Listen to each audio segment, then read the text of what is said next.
¿Qué es TEDx para vosotros? Para mí es una oportunidad de conocer y hablar con gente increíble. Así de sencillo. Las charlas TED no son charlas inspiracionales ni motivadoras, sino que motivan por el propio tema que tratan. Claro. Porque la idea es buena. Normalmente, yo diría que en el 90%, y este es un dato muy importante, buscamos nosotros a los ponentes y pocas veces, o diría que casi ninguna, aceptamos a quienes aplican. Y os puedo decir que hay semanas del año que recibimos propuestas todos los días. Vaya. Al final, el que realmente sabe y conoce los eventos TEDx va porque confía en que el equipo va a seleccionar buenas charlas. Exactamente. Y le da igual quién vaya. Exactamente. Claro, sí. Siempre te vas a poner nerviosa. Mm. Siempre. Siempre. Y de hecho, si alguna vez que me ha pasado no me he puesto nerviosa, he dicho, uy, qué mierda, esto no puede estar bien porque no me estoy poniendo nerviosa. Va a salir mal. Claro, porque es como que no estás alerta. Las personas tienen miedo de juzgarse a sí mismas porque saben que van a ser muy duras. Pero cuando eres capaz de separarlo y escucharte y pensar, bueno, aquí lo he hecho bien, pero quizás la próxima vez estaría bien que hiciera aquí esta pausa, o que baile un poco menos, o es la única manera de mejorar. Los que más saben y más profesionales son los que más feedback piden y más lo agradecen. Después de tantas ediciones, ¿cuál ha sido el mayor reto al que os habéis tenido que enfrentar? Yo creo que el mayor reto es cuando... Nos prometieron que si estudiábamos y nos formábamos, el camino se abriría solo. Sin embargo, hoy en día cada vez más personas tienen la sensación de estar corriendo sin saber muy bien hacia dónde. ¿Qué significa tomar buenas decisiones en un mundo que cambia constantemente? ¿Cómo se construye una buena trayectoria profesional cuando el algoritmo opina, el mercado impone y hay cada vez más competencia? Para tratar estas cuestiones, nos acompañan dos perfiles que no solo se han especializado en comunicación y tecnología, sino que además filtran ideas, acompañan decisiones cruciales y viven desde dentro lo que implica llevar el pensamiento crítico al límite. Susana Yuna y César Gómez Mora, bienvenidos al podcast de Zero Excuses. ¿Cómo estáis? Muy bien, encantados de estar aquí. Muy bien, encantados, sí. Emocionados. Pues lo primero, bueno, me alegro mucho que estéis aquí. Vamos a tener un pedazo de entrevista con un montón de temas que nos hemos preparado. Y lo primero que quería comentar es una sensación que creo que tenemos todos y es, estamos en un momento de la historia donde tenemos muy fácil acceso a todo tipo de información, donde se supone que tenemos las mayores oportunidades que hemos tenido nunca, pero a la vez, ¿por qué nos sentimos tan perdidos muchas veces? ¿Por qué hay tanta gente que no está cómoda con su trabajo? Wow, esto es empezar fuerte, con algo sí, muy sí, gordo, Empezamos ¿eh? a lo bestia. Sí. Bien.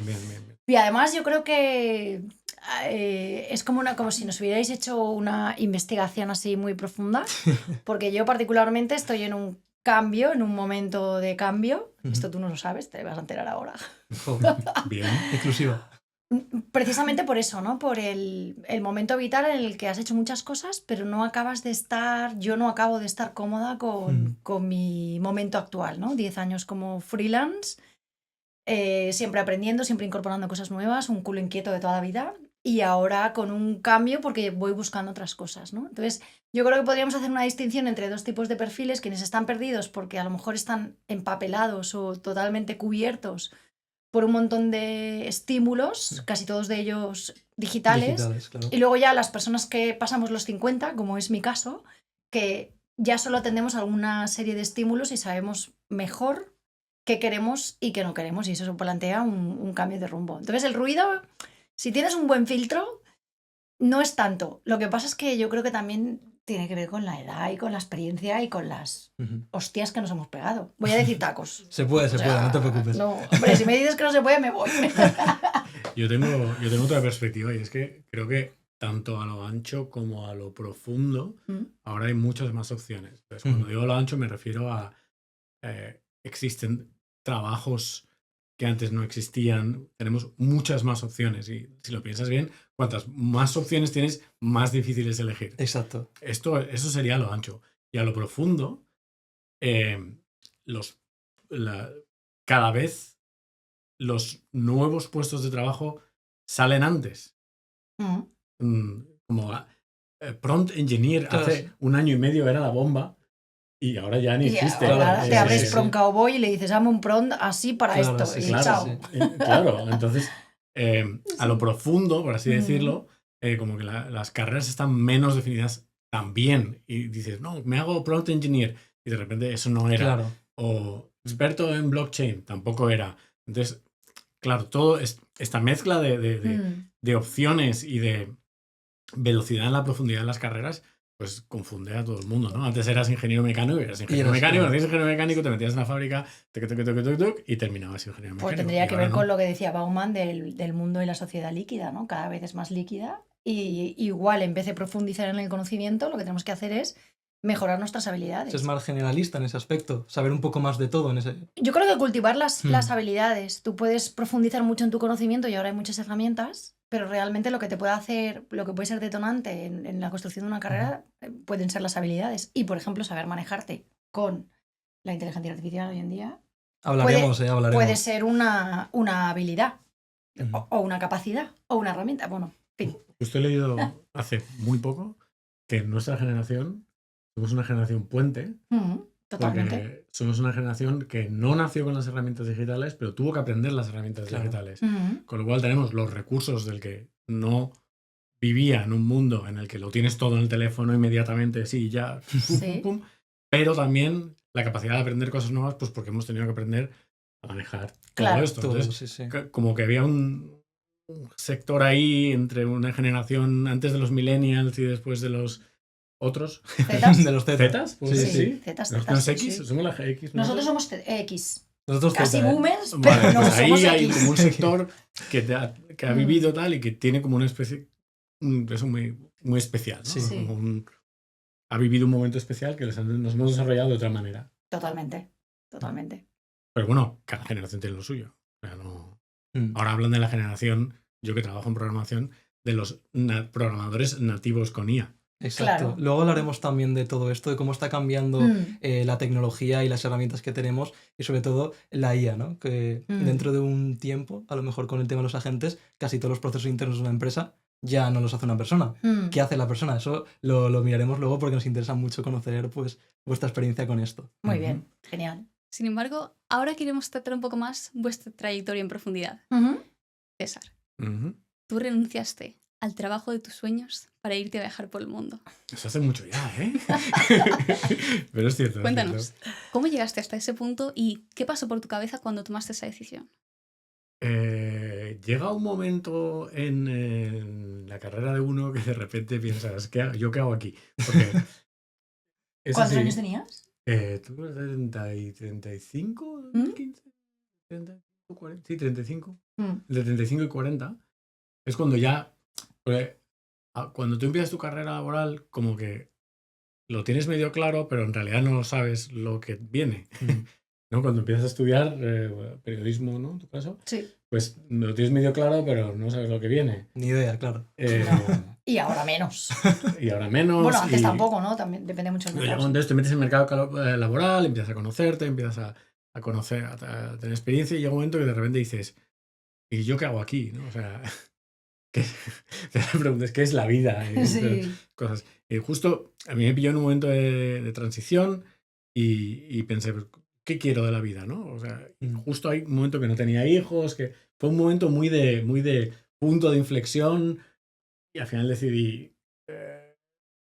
Más es gracioso, ¿no? Porque decidí, vale, voy a dejar de trabajar con esta empresa y me voy a ir a viajar.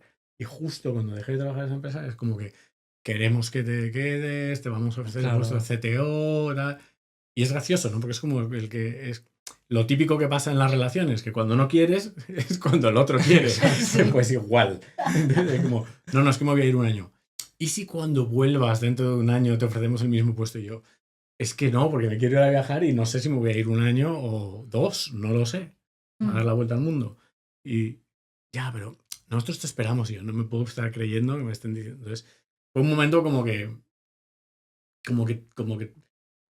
te cuestionas tu trayectoria, lo que has hecho y de repente tienes que dar el siguiente salto y dices, ¿qué es lo que realmente quiero en la vida? Y realmente lo que me apetecía en ese momento era viajar, conocer, porque luego cuanto más avanza, ya tienes hijos, familia, hipoteca, se hace más difícil, que no imposible. Porque al final todo es, parece una tontería, pero todo es un poco cómo te lo tomas tú. Si yo quisiera ahora hacerlo, pues lo podría hacer, no hay ningún problema. Gente que viaja con hijos, así. Sí. Y se habla con los colegios. Todo se puede hacer. Cuestión de prioridades. Ahora ya la prioridad es dar la vuelta al mundo. Y sí que te quería preguntar, con todo este cambio, ¿qué definición de éxito tienes tú? Y si aprendiste algo con este cambio, ¿cambió tu definición o cómo fue? Bueno, aquí estamos a tope hoy. A tope. Todo es un tema de valores. ¿Qué es lo que tú valoras en la vida? ¿No? ¿De acuerdo?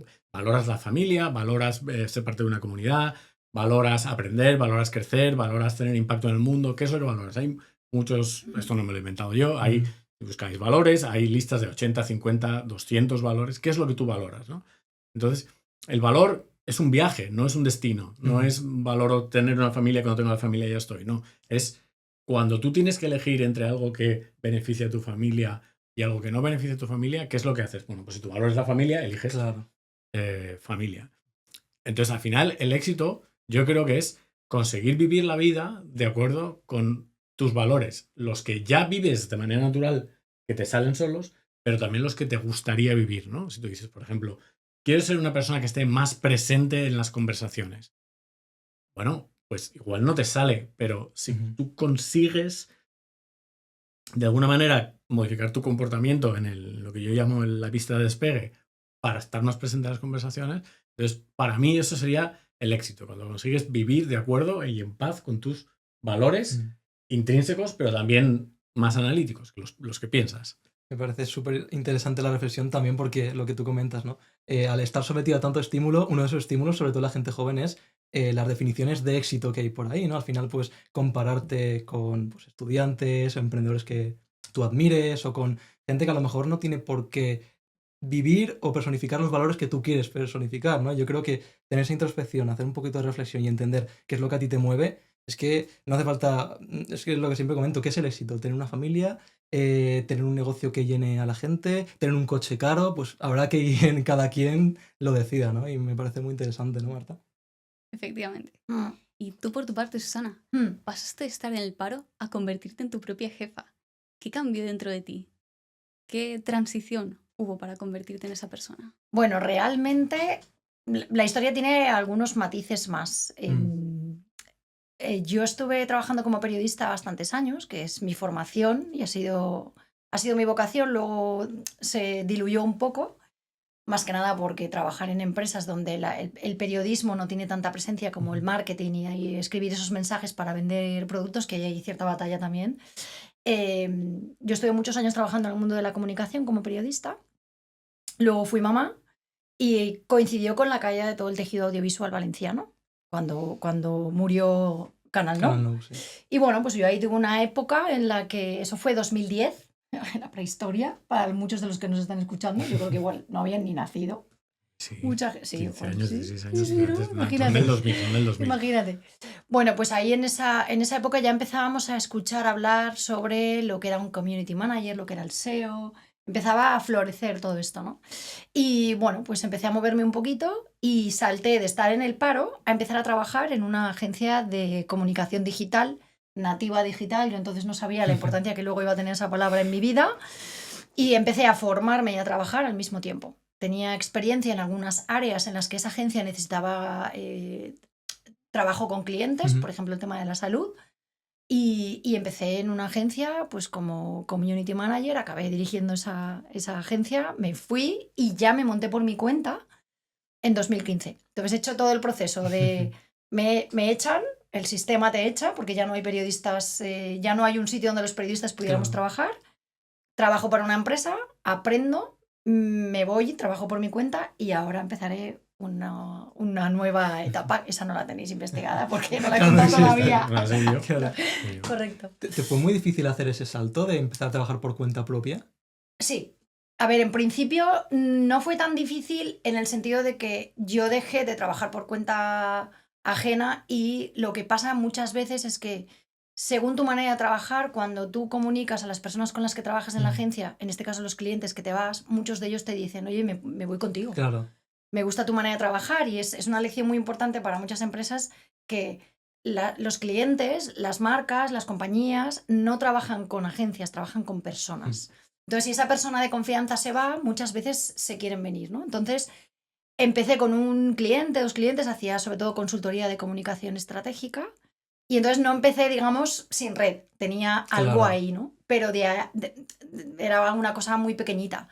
Solo que, culo inquieto, pues empezaron a surgir cosas relacionadas con formaciones, con eventos.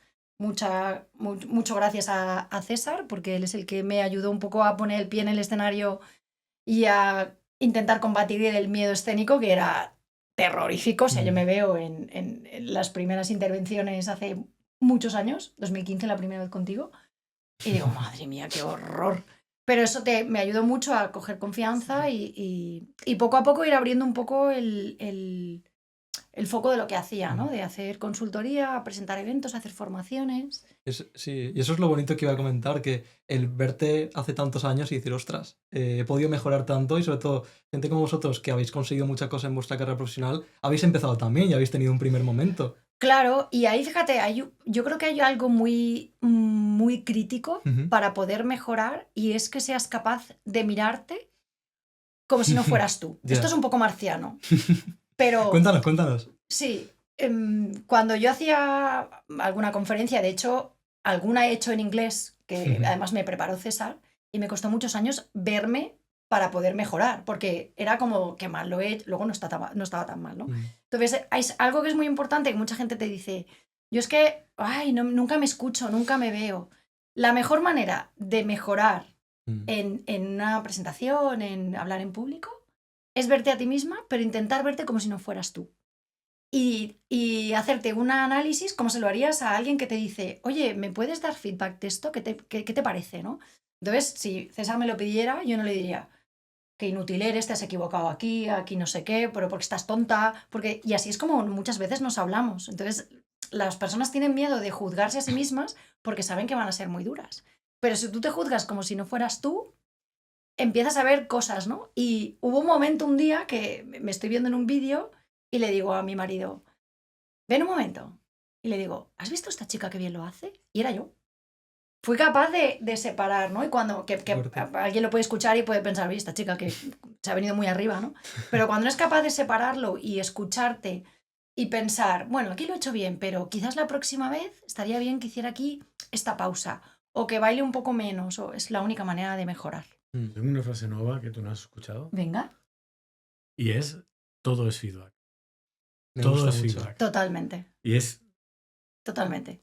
si ya eres analítico como soy yo, es como, vale, tienes el feedback. Cuando yo os digo feedback, entendéis en plan de, os digo, oye, mira, ¿no? Sí, por ejemplo, aquí en el ecosistema emprendedor que estamos, validar, no enamorarte de tu solución, ver qué quiere el cliente, ver qué quiere el mercado, estar en constante evolución, ¿no? Y mejorando. Siempre Claro. en fase beta, ¿no? Claro. A nivel de comunicación, feedback sería que tú me digas, oye, mira, cuando viniste me dijiste que, entonces te voy a dar un poco de feedback para que... Eso sería como feedback directo. Lo que tú dices es feedback indirecto. ¿no? ¿Qué aprendes de los resultados de lo que has hecho?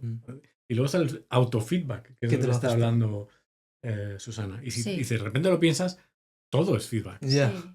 Todo es feedback. Pero lo vemos como diferente perspectiva a veces. Pero incluso el mal feedback, cuando alguien te viene y te dice, pero ¿cómo has hecho esto? ¿Qué mal hablas? Tal. Eso también es feedback. Sí. Eso te habla de cómo es la otra persona, También. puedes aprender, de cómo te gusta a ti que te cuenten las cosas. Tal. Claro. Entonces, si estás en un proceso de aprendizaje fuerte o de crecimiento personal fuerte, este cambio de chip de todo es feedback es muy bestia. Total. Y abrazarlo. El bueno, el malo. Y no tomarte nunca como algo personal cuando alguien te da feedback muchas veces con buena intención, pero no lo sabe hacer. Claro. Porque lo hace desde la crítica y no desde la construcción. Y se puede dar feedback maravilloso. Y además las personas reaccionan muy bien. Eso, César lo sabe muy bien. Por las personas a las que prepara y yo también. De muchas veces estamos con personas que se supone que son másters en hablar en público y les das un tip y de repente te dicen, ostras, qué bueno esto.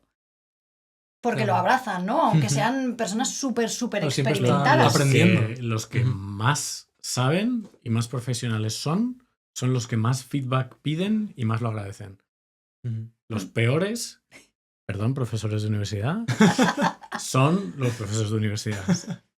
Los que ya creen que lo saben todo y dicen, bueno, yo es que en realidad a mí esto no me hace falta porque yo ya sé hablar en público. Ya. Te cierras a mejorar. Directamente, pero esto es súper honesto por mi parte. O sea, no es como honesto, no es como cándido, como inocente, pues, porque es justo lo contrario, ¿no? Es como que cuando tú estás hablando de una persona que te dice, yo ya sé, es como, os estoy como dando mi experiencia personal en crudo. Yo pienso, no sabe. Y cuando me viene alguien, pero que yo le he dado, o sea, yo he ayudado a gente incluso que ayuda a gente a hablar en público. A Cristina, concretamente, a Boticaria, por ejemplo. Sí. Y ellos dicen, no, por favor. Dime cómo lo ves. Dime cómo lo ves, Claro. y dime cómo hago, cómo cambio, cómo ajusto. Necesito más opiniones. Ahí es donde está el profesional, cuando tú dirías, el que ya sabe, ya no sabe más. Claro. No, el que ya sabe que necesita saber más. Exactamente. Es al revés. Exactamente. El ser un eterno aprendiz. Sí, sí. Efectivamente, mentalidad Es de una- crecimiento. Una clave del éxito de cualquier persona. Mm. Siempre en modo aprendiz, siempre, siempre, siempre, siempre. Hacer cosas que no tienen sentido es, a veces, la única cosa que tiene sentido. ¿Hubo algún momento de vuestra vida en la que tomases una decisión que a simple vista pareciese una locura, pero que después tuviese todo el sentido del mundo? Bueno, pues en mi caso, dejar de trabajar por cuenta ajena y empezar por mi cuenta parecía una locura, pero luego no lo fue. De hecho, ¿cuántas veces pensé? Porque mi anterior etapa, los últimos años fueron muy duros. Hubo muchos conflictos, el liderazgo dentro de la empresa en la que yo estaba no existía, era todo muy tóxico, había muchos problemas. ¿Y cuántas veces pensé, oye, me tenía que haber ido 3 años antes? O 4, ¿no? Estuve 4, pues me tenía que haber ido en el tercer mes. Lo que pasa es que no lo ves, ¿no? Esto creo que es del discurso de Steve Jobs, ¿no? Que es muy fácil cuando miras hacia atrás en construir el sentido, pero cuando estás en el momento de tomar la decisión es muy difícil mirar hacia adelante, ¿no? Y eso es un poco, a veces dices, ¿por qué hizo esto en aquel momento? Y cuando miras hacia atrás dices, claro, es como hizo esto y esto, entonces le dieron esto. Pero y luego, no tenía ningún plan. Pero al final es un tema probabilístico. Cuando lo que haces te tiene que poner en una posición, o sea, las decisiones que tomas para avanzar, en una posición incómoda. Mejor. No, incómoda también, incómoda y mejor, me refiero. O no. O no, para luego aprender, pero te quiero decir que al final, si la actitud es de crecimiento de aprendizaje, acabas en un sitio mejor, ¿no? Es lo típico que por ejemplo, estamos planeando un viaje y mi mujer compró unas entradas el otro día y me las compró para el día antes de que llegáramos al destino. Y digo, ¿cuánto ha sido? Y hace 40 euros. Y digo, 40 euros te ha costado la lección de aprender que hay que mirar la fecha bien antes de reservar la cosa en el calendario. Tal. Total. Digo, ya está. No hay nada que hacer. Ya, o sea, 40 euros ha costado esta clase. Y ya está. Entonces es un poco también la actitud. Sí, totalmente. Pues queremos ir introduciendo ahora el bloque más de tecnología. Antes, bueno, luego hablaremos de las TEDx también. Sí. Y bueno, Susana, llevamos bastante tiempo escuchando el concepto que has comentado antes de nativo digital, ¿no? Por si, bueno, como si nacer en una época concreta, ya pegados a las pantallas, nos diera criterio para saber utilizarlas y todo esto. Y hoy en día, lo que hemos comentado antes, los jóvenes tenemos acceso a todo y también estamos expuestos a todo. Desde todo lo que has observado tú con tu experiencia, ¿estamos entendiendo algo mal de la relación de la tecnología con los jóvenes? Pues mira, mi lectura de ahora no es la misma que la de hace unos años. Ahora sí que, si tuviera que revisar, no a mí misma, porque el libro del que estamos hablando era un libro coral con muchos autores donde todos daban sus reflexiones sobre esa relación entre la tecnología y los adolescentes. Realmente en el año 17, que es cuando lo publicamos, no estábamos en el momento en el que estamos ahora. Es decir, ahora lo veo como esta tecnología que ha aparecido ahora, llámala smartphone, iPads, inteligencia artificial, para nosotros que estamos nacidos en los 70 es una tecnología porque ha aparecido después de que naciéramos. Para los mal llamados nativos digitales, se supone que no era tecnología porque ya estaba cuando habían nacido, ¿no? Y eso ahora todavía es muchísimo más acusado, ¿no? Porque ni siquiera te lo planteas. O sea, para los que tienen ahora 12, 13, no ven el móvil como una tecnología. Es algo que ya está en su vida diaria y no lo relacionan. Entonces, yo creo que ahora el cambio no está en cuestionar cómo se relacionan los adolescentes, no digo los niños, porque lo de los niños es un caso aparte, los adolescentes como la tecnología, sino entender que forma parte de su vida y que tenemos que ver cómo les ayudamos a que lo integren sin que sea dañino. Entonces, por ejemplo, esta nueva ley que se ha propuesto desde el Gobierno de España de prohibir las redes sociales a partir de los 16, a mí me parece una aberración. ¿Por qué? Porque por muchos estudios que haya, no se trata tanto de fijar una edad, sino de fijar una situación y un contexto.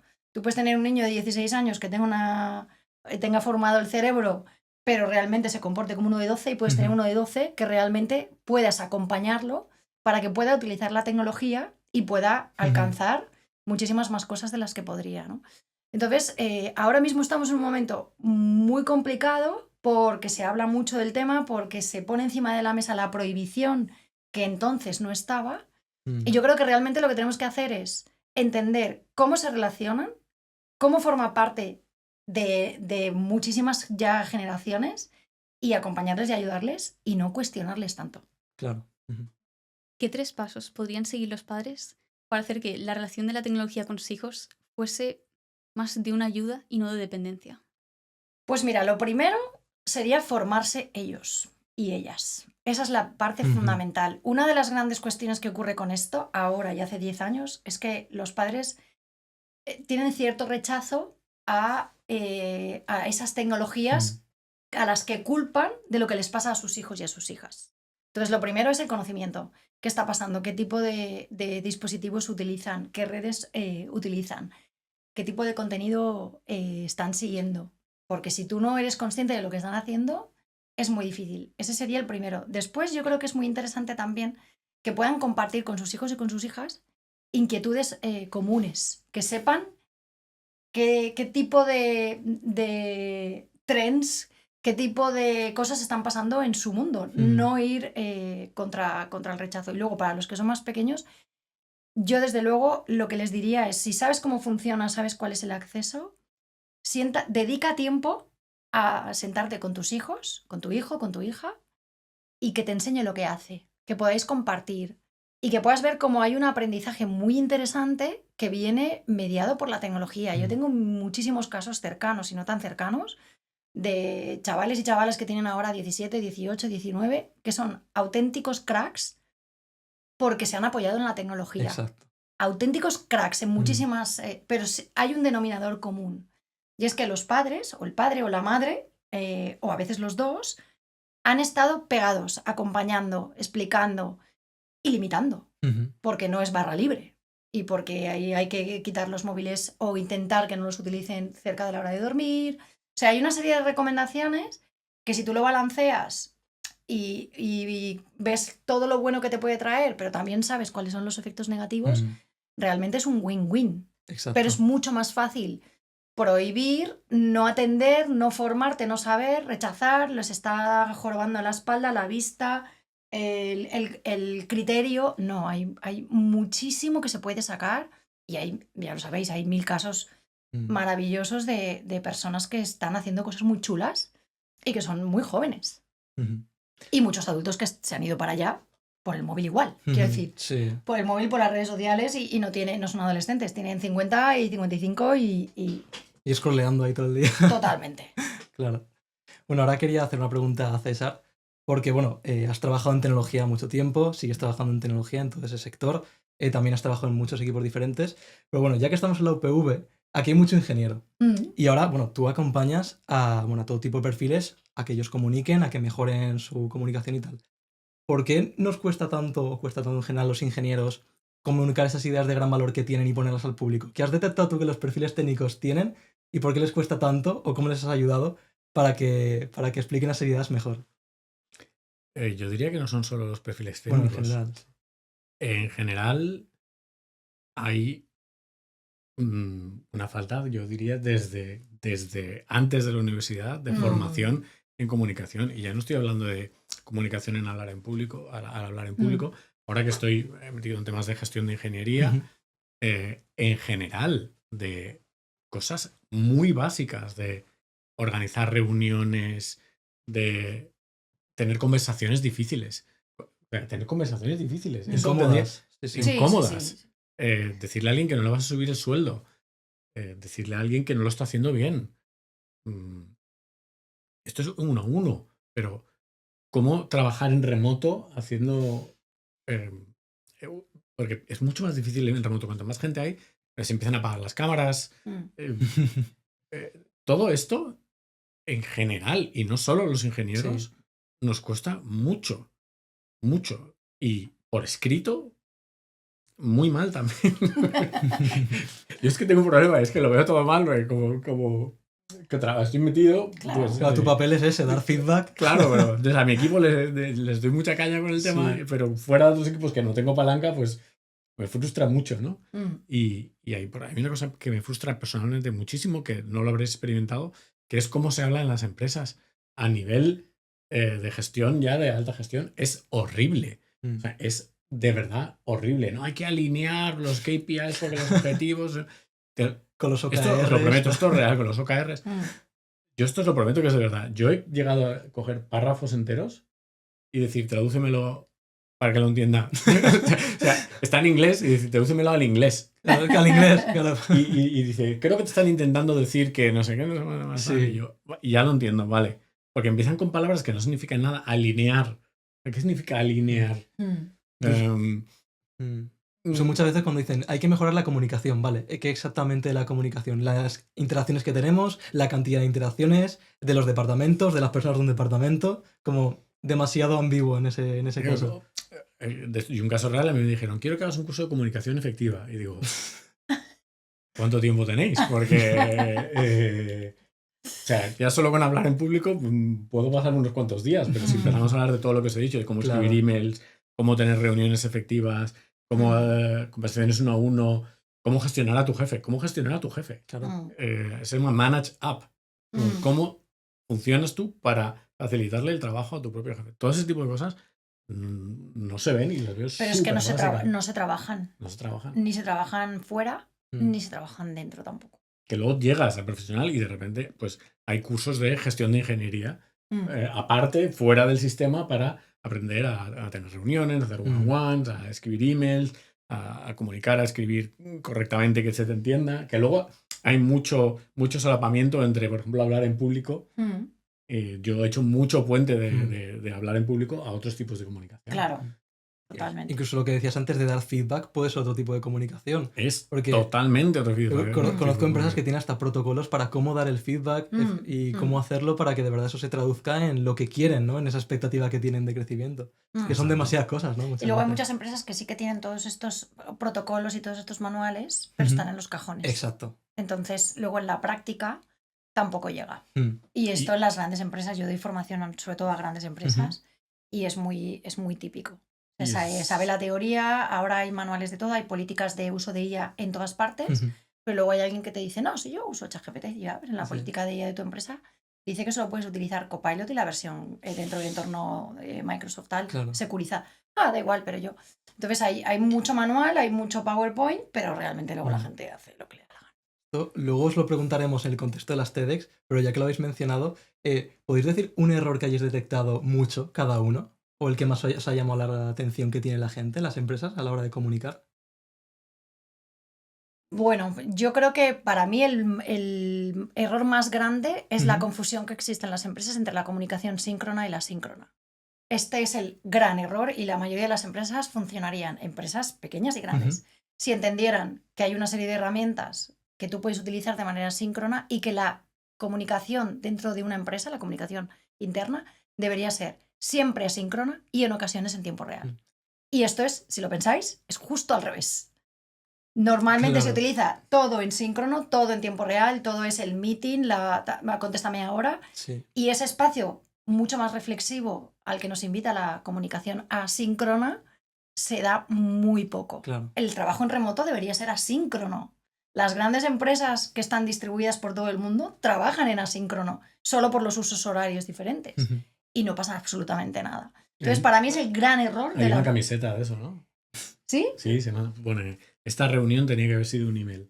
Pues esta es buenísima. La de si no hay memo, no hay reunión. Te la puedes poner o en taza para cuando estás haciendo una reunión, te estás tomando una taza que pone el mensaje. En la cámara, estás así. O la otra, yo hago mucho webinar de profundización. Ellos y la gente que se apunta a mis cursos lo ve enlatado y luego hacemos una sesión de profundización en directo, donde se supone que te dan los casos de éxito y tú dialogas. Y ya muchas veces digo, vamos a ver, llevo hablando 1 hora y media. ¿Para qué os habéis conectado? ¿No sería mejor que lo enlatáramos, lo veis y os lo estáis preguntando? Entonces hay mucha confusión con esto. Hay una cultura de la presencialidad, me da igual que sea en el sitio que a través de una pantalla.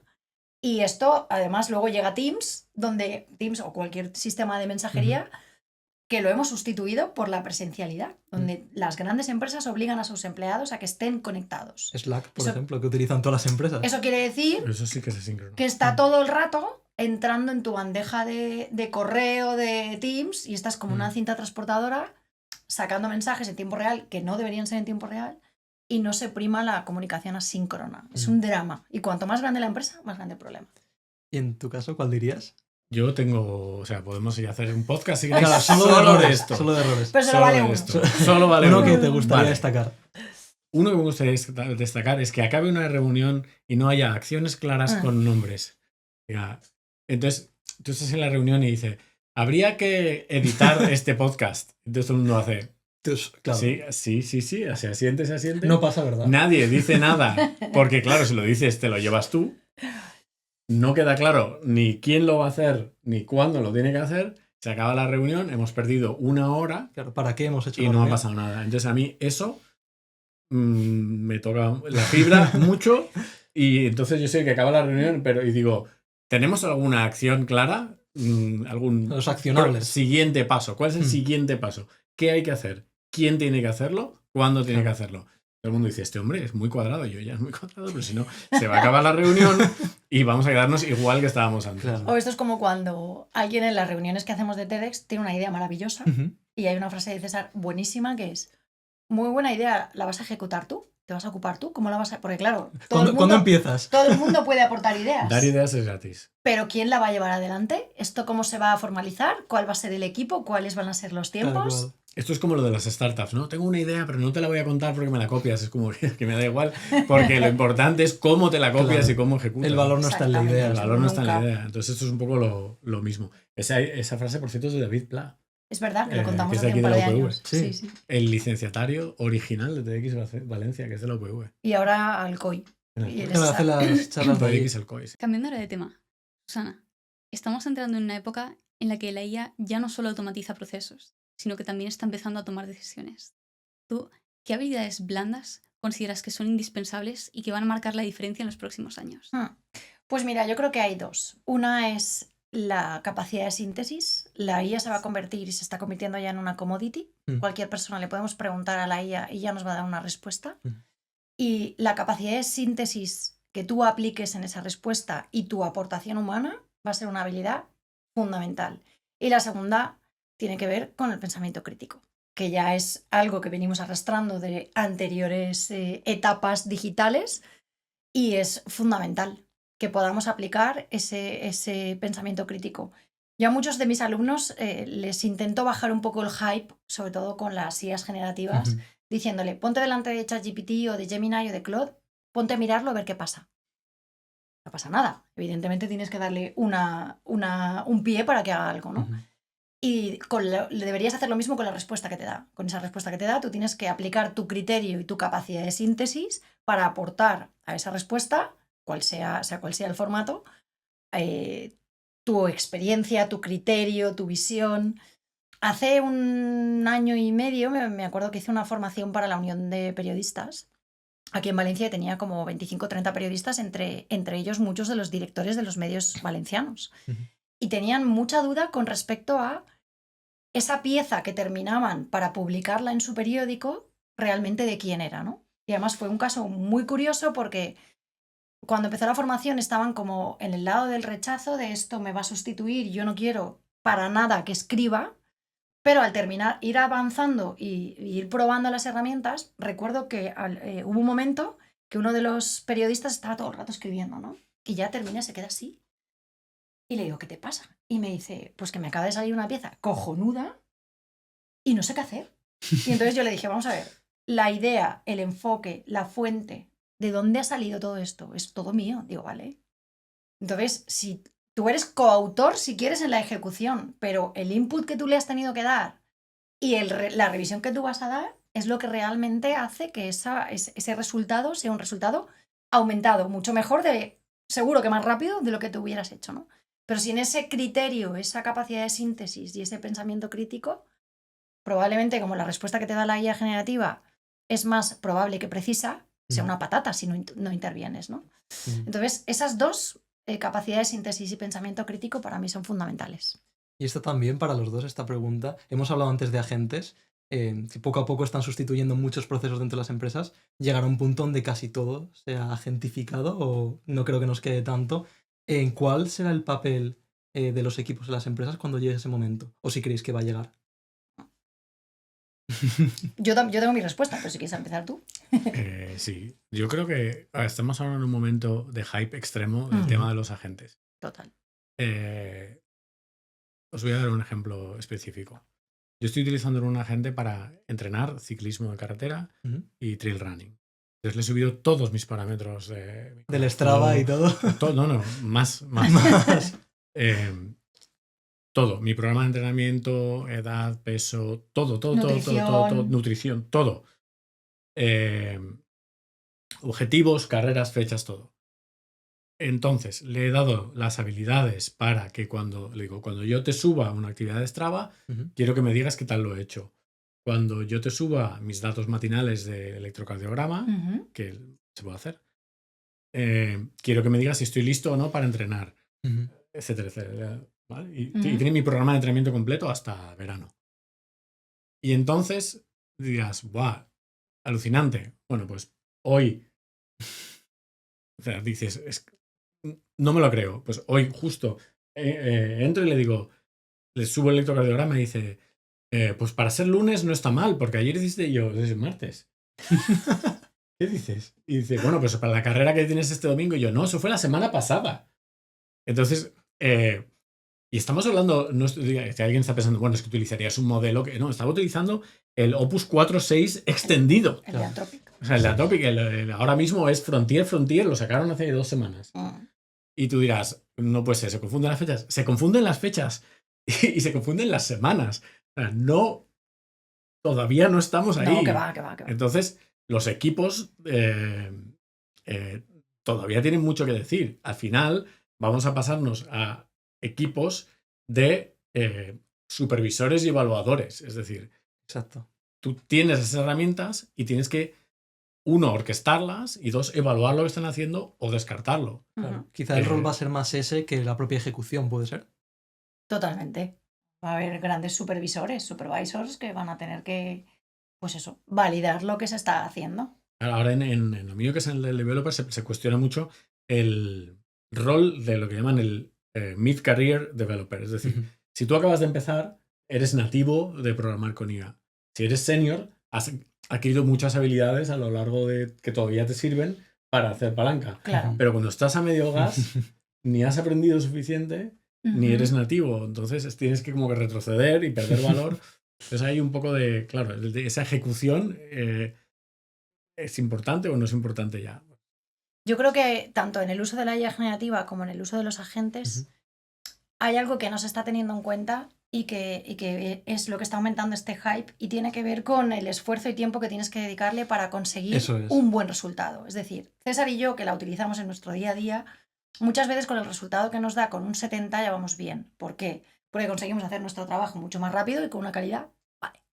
Ahora bien, si tú trabajas haciendo código y no puedes permitirte tener fallos, o trabajas en una empresa, o sea, en un sector como el farmacéutico o el médico, con el 70 no te sirve. No. Necesitas un 90 o un 99 o un 100. Para pasar de ese 70 a ese 99 o 100 hay mucho tiempo y mucho esfuerzo.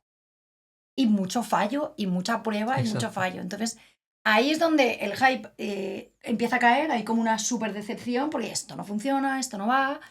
Lo que tenemos que hacer es seguir aprendiendo, seguir dedicándole tiempo, seguir investigando, seguir supervisando, revisando ese código y no dar por hecho que la IA, en cualquiera de sus formatos, te lo va a dar todo. Yo coincido con César en que estamos en un momento de inflamación. O sea, ahora nos hemos caído, nos hemos dado un golpe, tenemos un chichón así y no sabemos debajo del chichón lo que hay. Todo viendo a ver qué pasa. Entonces, evidentemente, para nosotros en nuestras tareas, yo ya no hago presentaciones en PowerPoint. Las hace Gemini y las hace perfectas. Me las hace con el color que quiero, el fondo, la letra, ya sé, todo.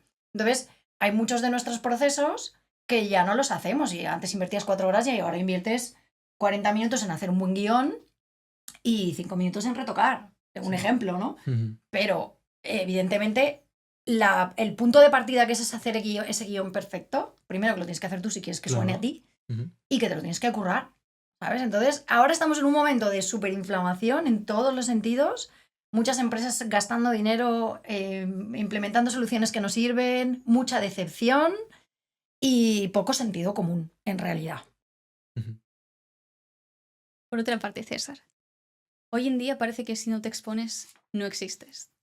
Tú has visto a personas muy importantes plasmar sus ideas en un escenario. ¿Dónde dirías que está la línea entre construir autoridad y simplemente querer alimentar tu ego? No creo que sean mutuamente exclusivas lo de construir autoridad y alimentar tu ego, ¿no? Creo que va la pregunta por el tema de la marca personal también un poco, de cómo te muestras y por qué te muestras de una manera específica, ¿no? Y creo que todo tiene que ver con la intención. O sea, está el comportamiento versus la intención, ¿no? Y es como que esto lo digo mucho, hay una típica de comunicación que dicen, cuando hablas con alguien repite mucho su nombre porque a la gente le gusta. Eso es el comportamiento. Pero tú, ¿qué intención tienes Entonces es un poco lo mismo. ¿Qué intención tienes cuando te expones, cuando te estás mostrando? ¿Cuál es la intención? Y ahí es donde está esa línea entre alimentar tu ego y construir una marca. ¿Qué valor estás aportándole a otros y qué intención tienes con ese valor? Es un poco...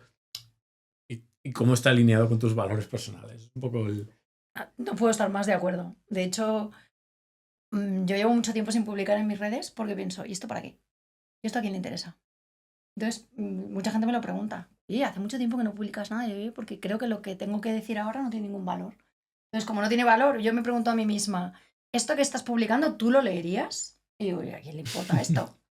Pues no. Estamos en un momento muy loco ahora, además, que no sé si estés conectados en LinkedIn. Sí. Bueno, en LinkedIn es una locura, está todo hecho con la IA. Todo el contenido, yo diría que el 80-85%. Pero fíjate que es que precisamente mañana tengo una formación solo de eso, justo, y estoy al minuto y resultado.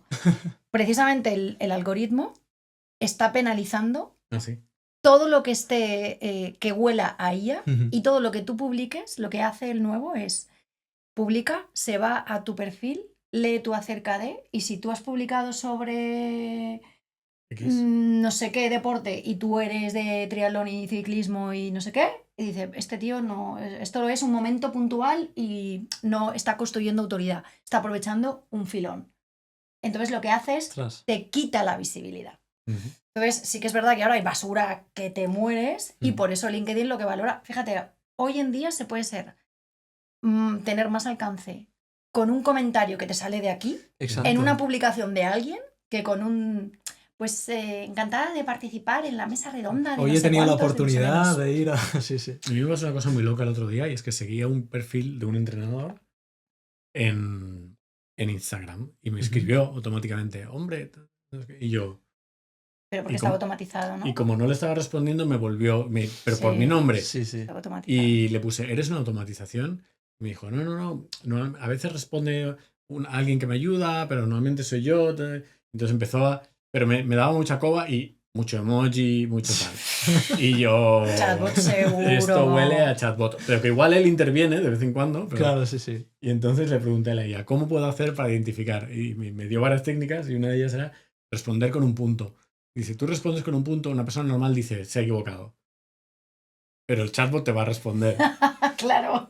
Entonces, muy buena esa. Y el chatbot me responde, un punto, jajaja, lo dice todo, tal. Y ¡pum! Parrafazo así largo y yo, vale, ya está, claro. Vi una publicación respecto a esto que un chico incluyó en su perfil de LinkedIn que si una IA le estaba scrapeando el perfil para responderle, tenía que incluir la receta de un flan.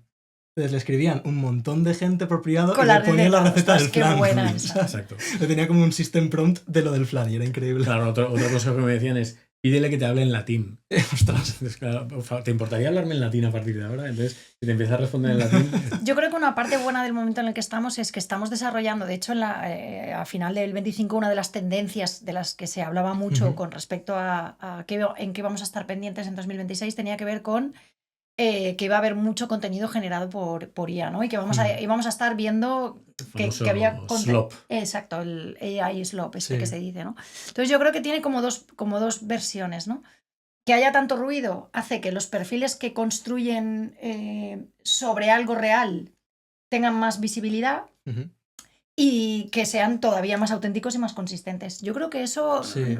nos va a ayudar si tienes puesto el filtro Claro. de esto está escrito con IA, porque se nota muchísimo. Muchísimo. Y además que ya se busca mucho la autenticidad, incluso si son imágenes o comentarios que tú hueles que han sido escritos por IA, aunque esté perfecto, tú ya no empatizas o te lo crees de esa manera o de verdad lo ves como una experiencia Genera de rechazo. alguien. Sí, genera rechazo Sí, tal cual. sí, Sí. Es un poco el tema de que las cosas que cuestan mucho esfuerzo las valoramos más. Exacto. Pero bueno, no está mal que utilices la IA para sondear ideas. Claro. No. Para romper yo no soy ese lienzo blanco, ¿no? No soy contra, ¿no? Ahora bien. Estoy en contra del bajo esfuerzo. Exacto. Ahora bien, que te escriba el post y que no tengas ni la decencia de borrar los emojis, que ya sabemos todos que un 17 dentro de un listo de calendario está hecho por la IA, porque todas las IAs lo hacen igual. Pues O la propia estructura de los posts, ¿no? Toda la vida has escrito de manera enmarañada y ahora tus posts son bullet points, no sé Sí, cuántos. sí. Y hay tendencias incluso que el tema de los bullet points, que muchas veces ya te sale, a mí por ejemplo muchas veces me sale escribir así, ¿no? O estoy haciendo brainstorming con ChatGPT o con Gemini o quien sea, y luego cuando ya pienso en bullet point, yo digo, ostras, tendré que dejar de hacerlo porque va a pensar la gente que soy una IA, o qué, pero sí, entiendo el punto. Sí. ¿Quieres que pasemos ya a la parte de las TEDx? Pues lo que íbamos a comentar, que sabemos que sois los presentadores y organizáis las charlas TEDx aquí en Valencia, un evento muy grande, y al final el nombre TED tiene mucho impacto. Y os quería preguntar, para la gente que no lo sepa, que yo supongo que serán todos, ¿qué son las charlas TED? ¿Qué lo diferencian de una charla normal? ¿Y cómo empezó todo esto de las TEDx en Valencia? Tienes tú la culpa. Te toca, César. Se nota que no has venido al evento porque lo contamos, ¿eh? Siempre lo contamos. Yo te lo pregunto por si... Es parte de la licencia que nos dan, pero os lo cuento muy brevemente. TED es una organización sin ánimo de lucro que tenía un lema que era... lo van cambiando. Ideas worth spreading, que es ideas que merecen la pena difundir, y lo han cambiado a las ideas lo cambian todo. Eso es. Entonces, su misión es buscar buenas ideas, sacarlas a flote y distribuirlas. Que tengan que ver con tecnología, entretenimiento y diseño. Claro, esas fueron las temáticas con las que empezaron. Tecnología, entretenimiento, educación, entretenimiento y diseño. Y empezaron por ahí, ¿no? En el 86 creo que empezaron. Al norte de la zona donde está San Francisco, toda la Silicon Valley y todo esto. Entonces, poco a poco ellos empezaron a ver que tenían éxito y empezaron a sacar diferentes programas. Entonces, los programas son, por ejemplo, TED de educación, que hacen unos cortos animados, explicando una idea con un narrador y los ponen online. Tienen un programa de TED Schools que ha cambiado muchas veces de fórmula para ayudar. Tú eso lo llevaste un año. Para ayudar a los colegios a que tengan sus propios eventos de TED dentro de los coles y ayuden en la preparación de oratoria de los alumnos. Y uno de estos eventos de estos programas fue TEDx.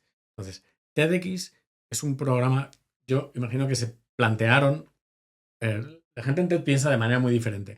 Se plantearían, ¿qué hacemos? ¿Abrimos sucursales por todo el mundo, en todos los países? Pero porque había demanda, claro. Esto es un esfuerzo fuerte. Increíble, sí.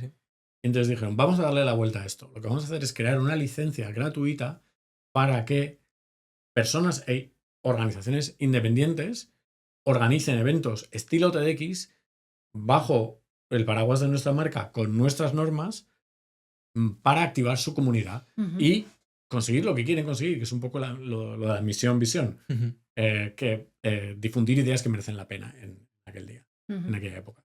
Entonces crean esta licencia TEDx y al principio, creo que fue 2 o 3 años después de que sacaron el programa, David Pla, de aquí de la Universidad Politécnica, pidió la primera licencia TEDx Valencia, con la cual hizo 3 eventos, si no recuerdo mal, en el Nexus. Sí, en el auditorio. Con TEDx Valencia. ¿Son qué años más o menos? Sería 13, 14. No, antes. Antes. Sí, 10, 11, 12 creo que puede ser. Y entonces, la licencia nos dice cómo tenemos que organizar, qué temas podemos tocar, qué temas no podemos tocar, cuánto podemos cobrar, cuánto no podemos cobrar, cuántos asistentes puede haber. En realidad lo que quieren es defender un poco la marca y el posicionamiento. Entonces, bueno, David organizó esto, pero David en realidad es de Alcoy, está en la Politécnica en Alcoy. Entonces, él llega un momento en que dice, quiero hacer TEDx Alcoy para tener impacto en mi comunidad. Y entonces, lo voy a resumir mucho, me pasó la licencia a mí. Lo he resumido muchísimo, Pedimos, entonces, pidió él, porque yo no estaba como coorganizadora, estaba como parte del equipo, que siguiera TEDx Valencia, pero como había sido de David antes, era muy complejo, no nos querían dar el Valencia. Entonces, durante 2 años o 3 años fuimos Ciutat Bella de Valencia. ¿Por qué? Porque no podíamos ser solo Ciutat Bella, porque hay un Ciutat Bella en Barcelona. Entonces teníamos las letras que ocupaban todo el escenario, porque era TEDx Valencia, 18 metros Ciutat de Bella. letras. Y entonces ya en el año 19 creo que fue, o no me acuerdo el año, porque tenemos la pandemia por el medio y es como un poco ahí tuvimos un parón, porque teníamos a punto de lanzar el evento y evidentemente no lo pudimos hacer. Ahí ya conseguimos de nuevo aplicar y ya nos volvieron a dar la licencia de Valencia, que es con la que llevamos haciendo las últimas 3 ediciones. Sí, 23, 24 y 25, eso es. Y a nivel personal, ¿qué es TEDx para vosotros? Esa me la sé yo, esa la puedo responder yo. Pues mira, yo es una pregunta que no, la verdad es que... Para mí, yo fui... bueno, dale. Yo es que ya me lo sé. Así tú sí, yo lo pienso, vale. Para mí es una oportunidad de conocer y hablar con gente increíble. Es así de sencillo. A veces estoy hablando con gente muy top en lo que hacen, con Jaime, por ejemplo, que ahora es amigo. Jaime Gómez Obregón, no sé si lo conocéis, es un activista que está entre la política y la informática, ¿no? Y es una persona increíble. Claro, yo a veces estoy hablando pues, con Jaime o con gente de... la chica esta hacker finlandesa. Cancala, Laura. Con Laura Cancala. Y estoy pensando, yo estoy aquí diciéndoles lo que tienen que hacer, pero yo no tengo ni idea de nada en el mundo. Y estoy aquí diciéndole a Jaime qué es lo que tiene que hacer y dejar de hacer. Y es increíble porque al final estamos hablando de temas súper profundos. O sea, es una oportunidad increíble para mí. Yo me lo llevo más al lado del voluntariado. ¿Por qué? Porque desde hace muchos años he estado vinculada siempre con algunos proyectos de voluntariado. Entonces, justo cuando yo terminé mi proyecto de voluntariado, que estoy vinculada con temas de lactancia durante muchos años, que además ahí también tenemos muchos lazos, César y yo, por su mujer y por su hija, y fue como cerrar esa etapa y empezar a trabajar de manera voluntaria en un proyecto que además era muy chulo, donde continuaba haciendo cosas porque sí, ¿sabes? No porque te paguen, no porque... ¿sabes? Y luego, sobre todo, porque además de los speakers que vienen, es por el trabajo que haces con las otras personas. Claro. Y además, en los últimos años nos ha permitido, a veces de manera muy fugaz por las circunstancias de la vida, que se sume el equipo gente muy guay. En los últimos años, pues el año pasado Gustavo, el anterior Rodrigo, gente que llega a la ciudad que no es de aquí, sobre todo gente de Latinoamérica, y su historia es, bueno, acabo de llegar a Valencia, voy a buscar dónde están los de TEDx. Entonces nos escriben y nos dicen, oye, he organizado en Honduras, en Quito, en Milán, en no sé dónde, ¿me puedo sumar? Y ha sido gente que viene con ese espíritu, ¿no? De cómo puedo ayudar, qué puedo hacer, y se genera entre lo que consideramos el equipo core, un rollo a veces muy guay y otras veces nos queremos matar, evidentemente. Pero sí que hay un componente ahí de hacer algo que nadie te pide que lo hagas y que luego cuando estás en el escenario y tienes ahí casi 500 personas, has conseguido que todo funcione, que haya 8 o 9 charlas súper bien preparadas y ves a la gente vibrar en los asientos y sabes que lo has hecho con el esfuerzo de todos, es súper reconfortante. Y bueno, el subidón te dura días.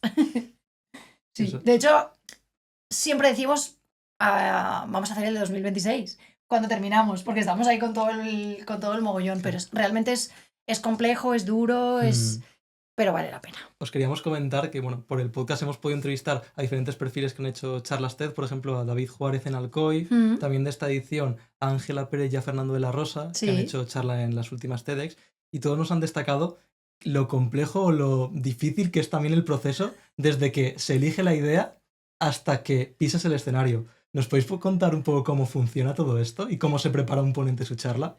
Bueno, yo os voy a contar una parte y César la otra, y es que normalmente no lo hacemos tan complicado como este año.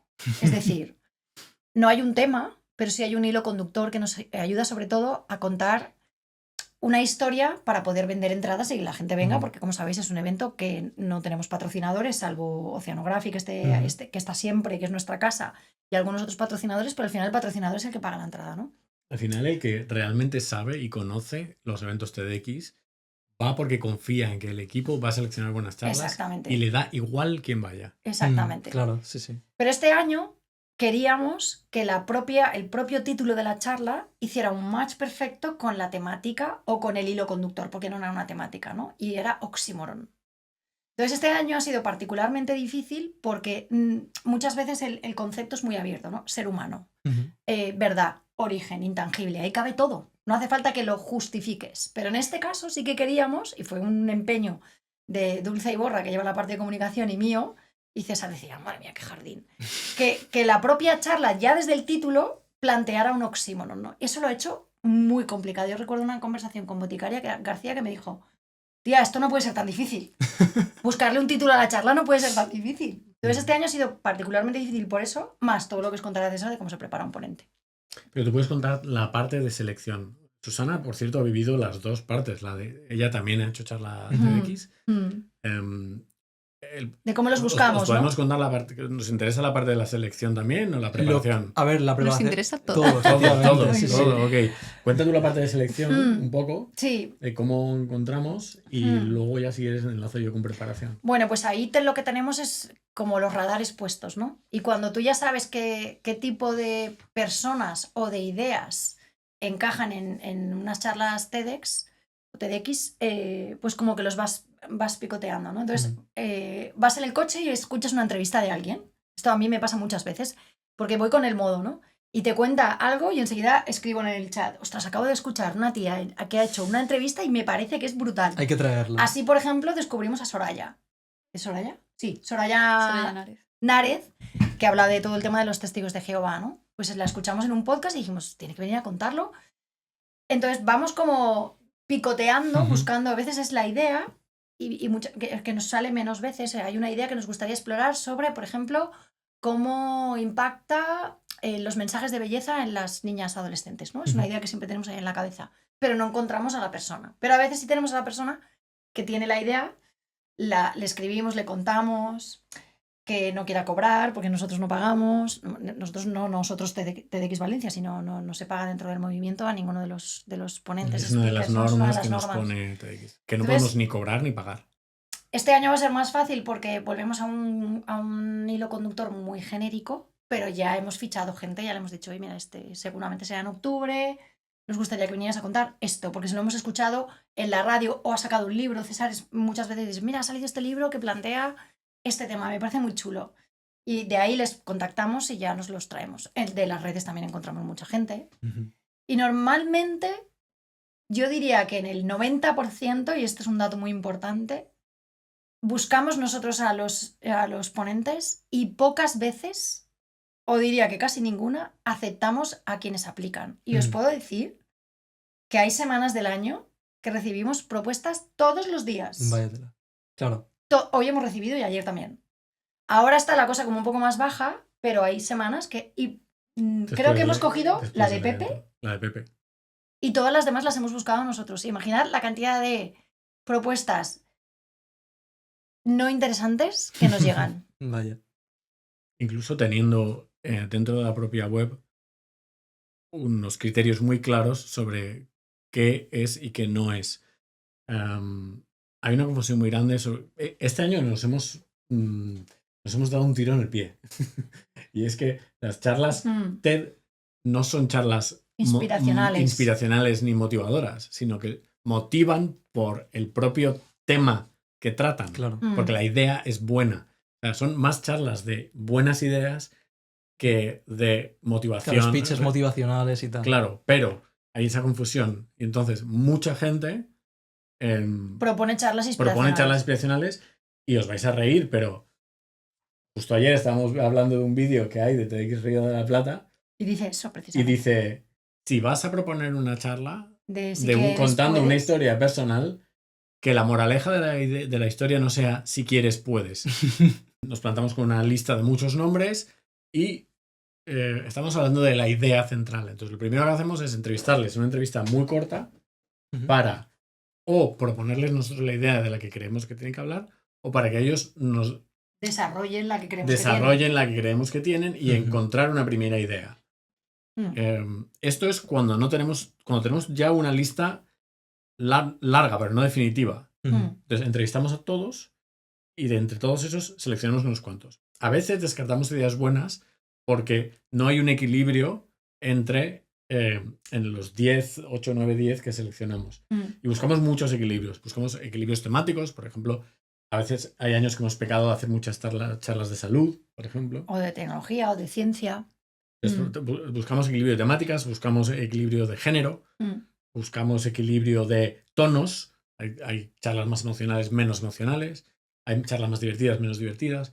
Entonces, al final, es como un poco como una exposición de arte, ¿no? Tratamos de que haya un poquito de que esté equilibrado, de que no sea tal. Este año nos ha salido bastante de llorar, ¿no? El evento. Sí, yo lloré como una magdalena, pero Mucha- tampoco tenía yo esa intención. Mucha Pero... historia, claro.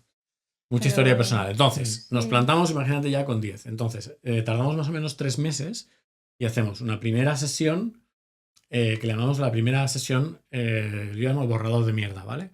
Como, esta va a salir mal. Entonces, léelo y ya está. Y entonces y sobre eso ya trabajamos. Entonces, hacemos una primera sesión mala, otra sesión personal y a veces una tercera sesión. Y luego pasamos a sesiones grupales con 2 o 3 oradores. Entonces aquí todo el tema del feedback entra mucho, porque yo les trato de explicar qué es lo que no he entendido, en qué partes me he aburrido, en qué partes creo que igual habría que introducir un poquito más de tensión, si sobran, si no sobran, etcétera, etcétera. Entonces, cuando luego entra más gente, dan más perspectivas y dan un feedback diferente. Entonces, muchas veces entre ellos se ayudan más de lo que les ayudo yo. Eso pasa mucho. Entonces, todas esas sesiones y acabamos en un ensayo general en la que simplemente ahí ya se lo saben. Se suben al escenario, hacen la charla y son 5 o 10 minutos para que ellos se oigan, se notan, suban. Al final, conocer un poco la logística, que eso te ayuda a tener menos miedo porque como que ya lo has hecho. Y una cosa que es importante es que no todos se memorizan la charla. Entonces, a la hora de hablar en público, algunos se memorizan la charla y otros simplemente la han repetido tantas veces que les sale muy parecida cada vez. Tocan las mismas teclas cada vez que la hacen, empiezan y acaban más o menos igual, pero no se la aprenden palabra por palabra. Y otros sí. Sí. Yo justo, bueno, os quería preguntar ahora de ¿cuáles son los errores más comunes que se repiten los ponentes cuando van a hacer la charla o durante ese momento o de preparación o ya cuando están en el escenario? ¿Cuáles detectáis que son los más comunes? ¿Digo yo uno y tú otro? Venga. El más común, al principio, es no tener claro cuál es la idea. Vale. Al final la idea es, una charla es un acto de comunicación. Entonces, como acto de comunicación, ¿tú qué quieres conseguir con esa charla? Porque lo que tú quieres conseguir, y hilando con lo del ego, no es contar algo. Lo que quieres conseguir es que ese mensaje cambie la mirada, la mente del que la recibe. O sea, en realidad, tú eres solamente un vehículo del cambio, pero el protagonista real es el que recibe. El público. El público. Entonces, si no tienes claro cuál es el cambio que quieres que exista en el público desde el principio, es mucho más difícil hacer todo lo demás. Entonces, no tener claro la idea central o qué quieres que recuerden cuando 3 meses después de que escuchen tu charla, ese no saberlo es el fallo más común que veo yo, siempre. Yo diría que no es el más común y no es el que ocurre siempre, porque si ocurre nosotros estamos jodidos, y es que no ensayan lo suficiente. Hay como una idea romántica de que esto no se ensaya ni se practica. Y yo no sé si ha sido, Cristina lo ha explicado, que ha hecho cientos de veces la charla hasta que ella se la ha aprendido de memoria y la ha ensayado por activa y por pasiva. Entonces, no nos ha pasado muchas veces, pero sí algunas, que no han ensayado lo suficiente. Y esto es una cuestión de práctica. Práctica, escucharte, saber cuándo lo tienes interiorizado, cuándo no. Cuando lo has hecho muchas veces no te hace falta ensayar tanto, ¿no? A mí ya me pasa, después de muchos años en eventos, que prácticamente yo ya no leo los guiones, porque sé lo que quiero decir, tengo el guión por si acaso, pero he estado muchos años memorizando palabra por palabra lo que quería decir. Y más cuando es un encargo de alguien que quiere que digas una cosa concreta, ¿no? Entonces, el no apoyarse lo suficiente en el ensayo, no dedicarle suficiente esfuerzo, hace que una charla pueda ser una buena charla, pero no memorable. Y cuando hay mucho ensayo detrás, son charlas memorables. Cristina me contó el proceso. De hecho, ha hecho un post en LinkedIn. Ha hecho sí. post. Tampoco es lo normal. No. O sea, se pasó de frenada muchísimo, pero porque claro, es su trabajo también. Entonces, claro, para ella fue como un experimento. Ella es la organizadora del TEDx Vitoria-Gasteiz y es uno de los más reputados, y ella dentro de la comunidad TEDx España es una persona muy reputada como preparadora y porque tiene charlas con mucho éxito dentro de las 10 ediciones que han hecho, ¿no? Entonces para ella había un doble reto.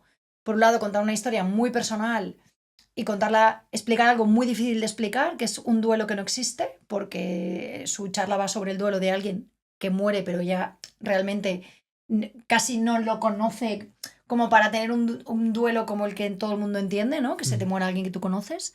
Y por otro lado, porque ella es la organizadora de uno de los mejores eventos de España y tenía que bordarlo. No se podía permitir un fallo, ¿no? Entonces tenía ese doble reto que hacía que su charla fuera muy compleja. Para que os hagáis una idea, en el ensayo general, ella tenía una sección en la que yo tenía que pasarle una diapositiva, era casi hacia el final.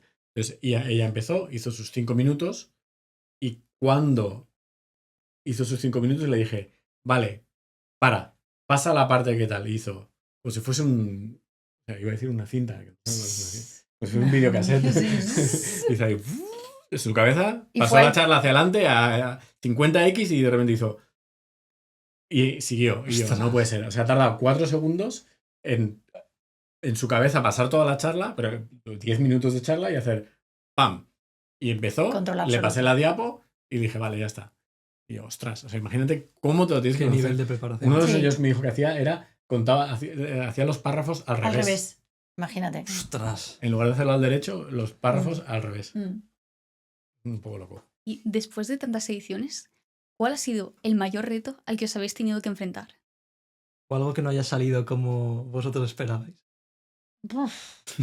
Pues yo creo que el mayor reto es cuando haces el ensayo general y ves que uno de los oradores no está preparado y le tienes que decir que no puede participar en la edición. Ostras. Ese es el mayor reto, porque hay mucho esfuerzo por parte de todo el equipo, es una decepción muy grande, pero al final nosotros nos debemos a las personas que apuestan por venir, por pasar la tarde del sábado con nosotros, por hacer un desembolso que cuando son 2 personas se van a gastar un dinero, y lo que queremos es que todo lo que ocurre encima del escenario tenga el valor al que han venido a buscar y no les podemos decepcionar. Entonces es un palo muy gordo. Para mí personalmente es el palo más gordo que he vivido porque es muy difícil, pero también es un aprendizaje es como también sentar un precedente, ¿no? Que sepas que si no sigues todos los pasos y el día del ensayo general no estás a la altura del público, de tus compañeros, no vas a poder estar. Pero es muy difícil. Nos pasa en los dos sentidos, y los dos son difíciles. Sí. Tener que prescindir de una persona en el momento del ensayo general y no haber prescindido de una persona y habernos comido una charla llegar a un momento y no nos funciona. pasó. Es horrible porque nosotros abajo nos queremos morir. porque sabes que la gente está decepcionándose, nosotros los primeros, y yo siempre tenemos un nivel de exigencia mucho mayor, ¿no? Porque a veces nos ha pasado que ha habido una charla que al público le ha fascinado y nosotros sabíamos que no se estaba haciendo de manera correcta, Claro. o por lo menos no era lo que habíamos ensayado, ¿no? Pero bueno, si a la gente se queda bien, pero hay muchas veces que es muy evidente que el orador está muy nervioso, se pierde. Y esto es, al final, tú estás ahí y puedes pensar que no se lo ha preparado bien, A mí pero me dices, sabe ostras, mal. los organizadores le podían haber dicho que no subiera, ¿no? Me sabe muy mal por ellos. Ya. Es muy duro. Me Y sabe es lo mal más por ellos gordo. porque Lo pasan demás, muy mal. bueno, pues cosas que salen mejor, cosas que salen peor, pues patrocinadores que se caen, que te dicen que sí, que no. Pero al final son gajes del oficio. Yo creo que el contacto con los oradores y con el público, ahí, todo lo que pueda pasar ahí es lo más delicado para nosotros. Precisamente todo este esfuerzo muchas veces pasa desapercibido para el público. Es peleas por subvenciones, etc. ¿Por qué os merece la pena aún así? Buah, pues porque mientras estamos allí una vez suena esa fanfarria de TEDx y empieza todo y ves que todo funciona, que las ideas que comparten, que la gente se levanta y hace esas ovaciones, el feedback que te dan, es que no se puede, no lo puedes comprar. Claro. Es algo que lo tienes en tu vida si tú has decidido tenerlo. Y por mucho que haya sido difícil la edición y hemos tenido ediciones muy complicadas, hasta hoy repetimos. Es verdad que sabemos que hay otros equipos en España que ya llevan muchas ediciones. Los equipos también es difícil, tened en cuenta que nosotros nos conectamos a las 8 de la tarde de los lunes durante muchos meses y es difícil de compaginar con tu trabajo y con tu familia. Y sabemos que hay otros equipos que pues están tomando un descanso y vuelven, pero bueno, mientras sigamos manteniendo con Marta, con Dulce, con Manu y nosotros dos, y los que van viniendo y se van yendo, casi siempre por motivos de que vienen de otros países, seguiremos adelante. Al menos yo estoy viendo una temática aquí y todo lo que estamos hablando parece súper complicado, súper difícil. Joder, es que hace muchos meses que hicimos el último evento, pero es difícil. Es difícil, pero lo que quiero decir es que, como lo estamos contando, para alguien que esté escuchando esto dirá, esto es inalcanzable, yo nunca podría organizar un evento TEDx. O sea, claro que puede. No hay más que hacerlo, claro. Os lo prometo que... Y es un poco una temática que estamos viviendo en todo el podcast hoy. Al final, cuando vive en tu cabeza, y como es en realidad, ya sea tu trabajo, o sea, lo que estudias versus lo que trabajas, tu futuro, ese cambio del que hemos hablado, el organizar un TEDx, en tu cabeza cuando vive es una distorsión. Claro. Sí. No es la realidad. Sí, y cuando es en realidad es otra cosa totalmente diferente. Lo que dices de las bambalinas, ¿no? Antes de cómo es prepararlo por dentro. Pues prepararlo por dentro es totalmente diferente a como os podéis estar imaginando. Pero esa distorsión que tienes en la cabeza muchas veces te para a no hacerlo. O sea, si alguien está escuchando esto y dice, ostras, pues a mí me gustaría organizar un TEDx Torrent. Adelante. O sea, es que no te para nada. Todo es ponerse. Claro, que no te pare tu Ponerse cabeza, claro, es que lo no te más... pare tu cabeza. Sí, pero que no es un si quieres puedes, es un sé consciente de que en tu cabeza es una película, una fantasía sí, que no se coincide con la realidad y lo más difícil de todo es ponerse. O sea, no es un si quieres puedes, es lo más difícil es ponerse. Y esto es un sentimiento que reconocéis vosotros. ¿Cuántas veces te has puesto a hacer algo que llevas posponiendo 10 semanas y cuando lo haces en 3/4 de hora y haces... Joder, claro, me podía haber quitado antes. Claro, exactamente. Si me hubiera puesto esos primeros 5 minutos, ya hubiera seguido haciendo la tarea. Es más, cuando empiezas los primeros 10 minutos, de repente ya no puedes parar. Exacto. Exacto. Entonces, al final todo es ponerse. Todo es ponerse. Sí. Organizar el TEDx, montar una carrera, cometer fallos, cambiar de profesión, hacer un viaje a la vuelta al mundo, todo es ponerse. Sí. Ponerse es lo difícil. No hacer el viaje así, ponerse. Sí. Bueno, antes de cerrar el podcast, queríamos haceros una pregunta porque hemos hablado mucho de comunicación, sobre todo para los estudiantes. Si ahora volvierais a la carrera o estuvierais empezando en vuestra época de estudiantes, ¿qué consejos aplicaríais o qué haríais para mejorar vuestra comunicación? ¿Qué puede hacer un estudiante normal para hablar mejor en público o comunicarse mejor? Vale, hablar en público es una habilidad práctica que no se aprende escuchando podcasts. Al igual que presentar podcast, montar un podcast y muchas habilidades. Igual que nadar, igual que conducir un coche. tú no aprendes a conducir un coche leyéndote el libro. Sí que aprendes las señales, todo esto leyendo el libro, claro. pero conduciendo el coche se aprende haciendo. Entonces, Mm. hablar en público es una habilidad práctica. Hay 1000 cursos en internet para aprender, en Coursera, en lo que sea. Pero hay que buscar oportunidades para hablar. Mm. Y estamos pensando, bueno, apuntarse a charlas. No hace falta. Hacer un podcast es hablar en público. Hacer preguntas en clase es hablar en público. Hacer pequeñas exposiciones es hablar en público. Y cuanto más te expones, más aprendes. Entonces, mi consejo, si me vi a mí mismo, es exponte a situaciones en las que puedas fallar y aprender. Exacto. Cuanto más, mejor. Preguntando en clase. Solo preguntando en clase. Ya te pones nervioso solo preguntando en clase. Pero es una oportunidad para aprender. Entonces, de hecho, el consejo. No es porque lo hayas dicho tú, pero iba a decir eso. En lugar de escabullirte cuando tienes la posibilidad, que yo lo hacía, yo estudiaba periodismo y salvo en las asignaturas donde te tenías que poner delante de un micrófono o delante de una cámara, normalmente escabullías las posibilidades de salir al atril o a la tarima o tal. Entonces, no te escabullas y copiemos algo de otros sistemas educativos donde la oratoria tiene la misma importancia que aquí pueden tener las matemáticas, ¿no? Eso sería genial, no va a ocurrir porque habría que cambiar todo el sistema educativo, pero toda oportunidad que tengas de probarte, hazlo. Y luego, si no las tienes porque tu carrera no es así, porque tus profesores no es así, bueno, pues un móvil con un trípode, te lo preparas, incluso ahora mismo puedes ponerte dentro del móvil un teleprompter si no quieres memorizar, y de lo que se trata es de que te familiarices con que haya otra persona al otro lado a la que tú le hables con la mayor naturalidad del mundo, aunque siempre te vas a poner nerviosa, siempre. O sea, hablar en público tiene un componente de miedo escénico, de nervios, porque estás en una situación de mucha exposición. A mí mucha gente me dice, pero ¿tú cómo te vas a poner nerviosa? Siempre me pongo nerviosa. Los dos nos ponen nerviosos. Siempre. Pero lo disfrutáis, claro. Aunque lo haya hecho 1000 veces. Sí. Y de hecho, si alguna vez que me ha pasado no me he puesto nerviosa, he dicho, uy, qué mierda, esto no puede estar bien porque no me estoy poniendo nerviosa, ¿no? Va a salir mal. Claro, porque es como que no estás alerta, ¿no? Entonces, aprovechar todas las oportunidades y si no las tienes, las puedes crear. Y luego darte autofeedback o pasárselo a una amiga o un amigo que te diga, oye, ¿cómo me ves? ¿Cómo lo hago? ¿Me expreso? ¿Soy la persona que conoces? Porque realmente vender ideas, vender proyectos, venderte a ti mismo para liderar grupos de personas. Para un trabajo, liderar equipos requiere de saber hablar en público. Pero, ojo, no es fácil, ¿eh? No lo es. Hay que practicar mucho. Aquí hay un lema que me gusta mucho que es elecciones difíciles, vida fácil, elecciones fáciles, vida difícil. Estamos de acuerdo.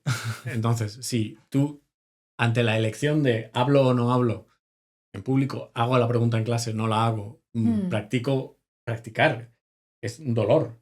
Ensayo o no ensayo, haces la elección fácil, que es un ensayo, luego la vida o la charla va a ser más difícil. Entonces, esto además es matemático. En la vida funciona así. ¿Que no quieres entrenar? No entrenes. Llega el día de la carrera, ¡pam! Elección fácil, me quedo en la cama. Carrera difícil, pagas luego. Y así con todo en la vida. Muy buena esa. Por otra parte, si tuvierais que elegir una persona para que formase parte de vuestro equipo, pero no pudierais ver ni su currículum ni su titulación, ¿en qué os fijaríais para decir si vale la pena o no apostar por esa persona? ¿Cómo identificaríais esas pepitas de oro dentro de la gravilla? Eso es fácil. Tengo una idea, la voy a hacer así y estos son los plazos. Y la ponemos en el Trello. Si dice eso a alguien, me da igual que no haya estudiado nunca y que se dedique a lo que sea que se dedique. He pensado que podríamos hacer esto, me parece una idea, os la voy a contar. He pensado hacerla así. Estos son los plazos, va a costar esto. ¿Y tenéis algún sistema de trabajo para que pueda colgar la idea y la podáis encontrar todos? Sí, Trello. Eso sería perfecto. Es una mezcla entre proactividad y luego ejecutar, ¿no? Ya está, no haría falta nada más. Yo creo que es lo mismo, lo que voy a decir yo, pero es una habilidad que se llama high agency. Y significa que no estás buscando los problemas que te paran, sino cómo solucionar las cosas todo el rato, alternativas. Vale, pero si no puedo llegar ahí, esto me soluciona el problema. Si no, las personas que tienen high agency son personas que están pensando todo el rato en avanzar en lugar de encontrar problemas, porque al final es una mentalidad. Entonces, esa mentalidad de high agency, cuando la veo, como vosotros que habéis organizado un podcast, o sea, no tengo habéis hecho algo. O sea, no tengo duda ninguna de que vosotros sois unas personas de high agency, porque podríais estar en casa viendo Netflix ahora, pero no, estáis aquí grabando un podcast. Me gusta más esto, ¿eh? De hecho, yo diría que las personas que por lo que sea, bueno, por lo que sea, ¿no? Las personas que no han seguido en los equipos que nosotros hemos formado para hacer esto es precisamente porque hemos considerado que son personas que se instalaban más en el problema que en las soluciones. Y no necesitamos más problemas porque un evento totalmente non-profit ya tiene muchos problemas de por sí. Entonces necesitamos gente que sea muy resolutiva, muy positiva, que tenga ganas de pasárselo bien, que tenga ganas de aportar, siempre con una alternativa, con una vía en la mano. Esa gente toda bienvenida. Esto a mí me lo explicaron una vez y es, cuando yo te doy un problema, quiero que me traigas 3 soluciones. No quiero que me traigas otro problema o 2 problemas más, porque entonces, como persona que te estoy gestionando a ti el trabajo, yo te doy un problema y me devuelves 2, de repente tengo más trabajo. Claro. Lo que quiero es tener menos trabajo. Claro, no me salen las cuentas. Te doy un problema, dame 3 soluciones y entonces elegimos una y así mi trabajo, o sea, mi esfuerzo se multiplica, no se resta. Porque si no, para eso ya lo hago yo. Claro. Es que si no, ya lo hago yo. ¿Para qué te lo voy a dar para que luego tenga que resolver 2 problemas más? Absolutamente. Pues bueno, Marta, no sé qué te ha parecido. Yo creo que hemos hecho un repaso, bueno, primero por vuestras trayectorias, luego también sobre todo el tema de la comunicación y las TEDx, que es algo, bueno, a nosotros nos llama mucho la atención y creo también para los chavales que queremos aprender a comunicar y ser mejores proyectando ideas, pues súper importante lo que habéis comentado. Y bueno, ya para despedir este podcast solemos hacer una dinámica, ¿verdad, Marta? Efectivamente. Nosotros tenemos la tradición de que el invitado cierre la entrevista con un mensaje final. Así que, Susana, César, la cámara es vuestra. Si tuvieseis delante a una persona inundada de miedos que no sabe si lanzarse o no a la piscina, ¿qué le diríais? Lo peor que te puede pasar es que te mojes y luego te vas a poder secar. Así que tírate a la piscina y luego te damos una toalla. Si nos centramos en el tema de tengo miedo a hablar en público, la idea principal que se tiene que dar a alguien, o todo el mundo, es que no desaparece el miedo a hablar en público. O sea, al final es parte del proceso. Tú cuando nadas en el agua te mojas, pues cuando hablas en público tienes miedo. Lo que tienes que aprender es, una vez sabes que el miedo no se va a ir, aprender a cómo vas a gestionarlo y cómo vas a disfrutarlo incluso cuando evolucionas, ¿no? Entonces el mensaje es, no creas que el miedo va a desaparecer porque no va a desaparecer. Aprende las estrategias para gestionarlo.